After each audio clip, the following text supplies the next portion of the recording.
All right, everybody, I just want to get right into it. We're going to talk about three, stories in the adult beverage world, the alcohol industry, really. And once I connect them all, you're kind of really see how they're really one story, just from different angles. So the first one, we're talking about RNDC. Most of you know that RNDC, Republic National Distributing Company, just filed for Chapter 11. And if you're not from the alcohol industry and you don't understand what RNDC is, it's one of the largest alcohol distributors in the entire country. Not some small regional player, not some little company, right? This is a company that carried literally hundreds of brands across dozens of states. And they just filed for bankruptcy protection in federal court, with their liabilities estimated between kind of $1 and $10 billion. 10 billion with a B, right? That's more than 100,000 creditors are involved. And the filing itself really talks about how no distributor of this size has ever filed for Chapter 11 before. That's really not a footnote, guys. That's history being made, and not in a good way. They got companies like Proximo Spirits, Erdington, which if you don't know, that's the same guys who make Macallan, Pernod Ricard, Anheuser-Busch, Gallo, all of them sitting on unsecured claims because RNDC owes them money. And this didn't really happen overnight, right? They've been pulling out of markets for over a year. They exited California last September, which was described as one of the biggest alcohol markets in the country. And that exit alone gutted their revenue and started a death spiral. But then they tried selling off different pieces of the company to places like Reyes and Martignetti to stay alive. They also cut jobs in Ohio and Washington and Oregon. And look, at the end of the day, none of it was enough. They couldn't put Humpty Dumpty back together again. But here's why this matters if you're a small brand, right? RNDC represented independent wineries and small suppliers and brands that really just didn't have leverage to walk into a major grocery chain and demand shelf space, right? Those brands relied on distributors and those relationships of those distributors to even get in the building and get in the door. So when a distributor like this, who has your product, that's damaging to real people who had real deals and real placements and real revenue. And now it no longer exists. So if your entire go-to-market strategy was, I'm with RNDC and that's my plan, you're in trouble right now. And this is your wake-up call if you only have one. The second story out there is Diageo. It's one of the biggest spirits companies on the planet. They own Johnny Walker, Casamigos, Guinness, just to name a few. And they're having a very, very public governance crisis. The chair of the board told the Financial Times, through people close to him, that he inherited a board he's not happy with. He wants directors who actually have drinks and distribution experience, because right now the board doesn't even have enough industry knowledge to properly evaluate their own CEO. So CEO Dave Lewis is doing whatever, and the board doesn't know enough to keep him in check.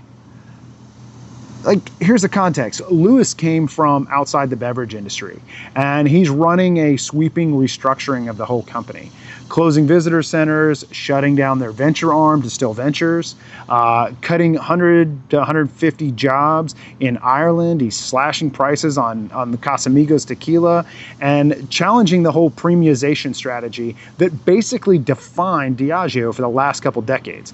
And right now, the board has exactly just one non-executive director with any kind of real senior experience in the spirits business. And his background is actually in energy and government, not drinks. So there you go. Diageo's got a capital markets day coming up in August here, and we're supposed to find out what Lewis has actually got the answers to whether his cost-cutting strategy is going to work. But here's a lesson for all of us. Bring in outside leadership, that can help and that can turn around, and that really can work. It can give you fresh eyes, right? Something without a biased perspective. But you need to consider that surrounding yourself entirely with outsiders who don't have any knowledge of the category and don't know the difference between a bold, necessary move and an expensive mistake could be a big oversight on your part. And then you have no real governance, everything's a rubber stamp, and your board can't even manage anything of substance. So the same goes for us running a brand and a nonprofit. If everybody around us just nods along, we'd be one bad quarter away from disaster and nobody in the room would see it coming. So you need inside and outside influence. It's a balance. The third story comes from Bacardi. They just announced a major leadership shakeup across their global regions. They picked one guy from the company's a 30-year veteran. He's moving to Latin America to focus on that whole Latin American Caribbean market. And another one is stepping into running Europe.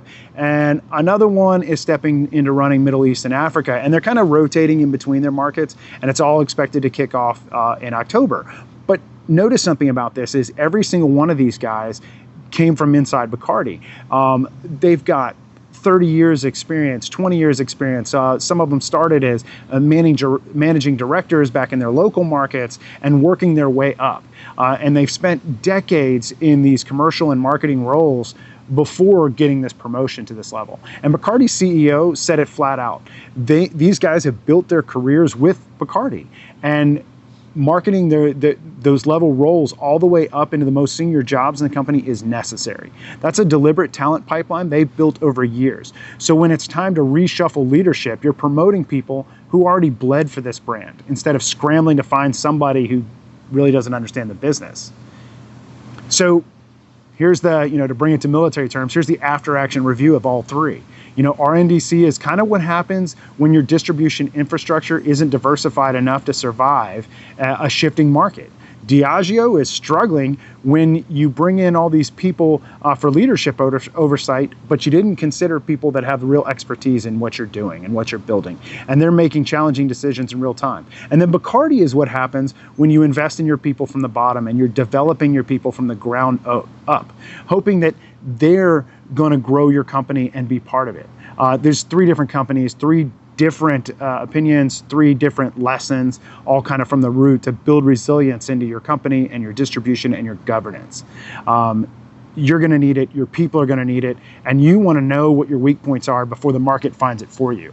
And that's exactly kind of why craft matters and the mission matters, is because we can do it together and we can help together. We can't afford single points of failure. We can't afford just one distributor or one uninformed board or one leader without a bench behind them. We need the collective mindset of all these people involved working together to create something extremely important for all of you out there. So I'll say it again, and I'll probably say it 100 times more. Veteran brand owners in the entire adult and hospitality ecosystem all the way around. Be a part of craft. Be a part of what we're building, help support each other. We can grow this together, and we can make something that is truly important for all the people out there, showing off your products and showcasing them in a way where your connection and your story matters. Because when we do our events like Frontline Tastings coming up in Tampa, 24 September, it's a part of Military Influencer Conference. When we do these events to make sure that your brand reaches real people and connects with them. We want you to walk around the floor, shake hands, and get to know your customers, so your customers now become your advocates. And they're no longer just a receipt at the end of the day that purchase your product. There's somebody out there telling your story and sharing the experience.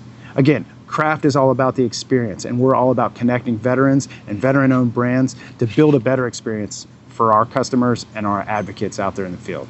So cheers, everybody out there. Hope this little information was good for you, and hope you just kind of cleared up some of these stories that are going on out there, and maybe you pick something up for yourself. Follow us, like, share, give me a shout out, give me something else you'd want to talk about, and I'll definitely share some more. Thanks, everybody.